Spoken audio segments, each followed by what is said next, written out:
شكرا يا ربي شكرا هديت قلبي شكرا.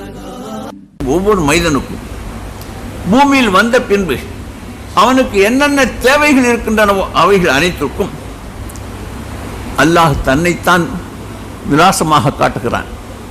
நாம் அந்த விலாசத்தை விட்டுவிட்டு இந்த உலகத்துடைய சிஸ்டம் என்று ஒன்று இருக்கிறது, அந்த சிஸ்டத்தை நாம் கையில் வச்சுட்டு வேலையாளை வச்சு செடிக்கு தண்ணி ஊற்ற வச்சிருக்கேன். மரத்தை கேட்டால் இந்த தோட்டமும் வேண்டாம், முதலாளிக்கு சொந்தம், என்னை வளர்த்தது கூட அந்த தொழிலாளி தான் சொல்லும். தொழிலாளியை ஏற்படுத்துறது யாரு? அந்த முதலாளி தான். சம்பளம் கொடுத்து வச்சு இந்த மரத்துக்கு பூரா காலையில் ஊற்றுறோம், மாலையில் ஊற்றுறோம், தண்ணி ஊற்றணும், பூச்சி மரம் மருந்து அடிக்கணும், வேலி கட்டணும், எல்லா ஏற்பாடும் செய்தது யாரு? முதலாளி. அப்படித்தான் அஸ்பாபுகளை ஏற்பாடு செய்திருக்கிறார், நம்முடைய பாதிப்பு வரக்கூடாது என்பதற்காக வேண்டி. இதெல்லாம் நான் தான் செய்கிறேன் என்று சொல்கிறான்.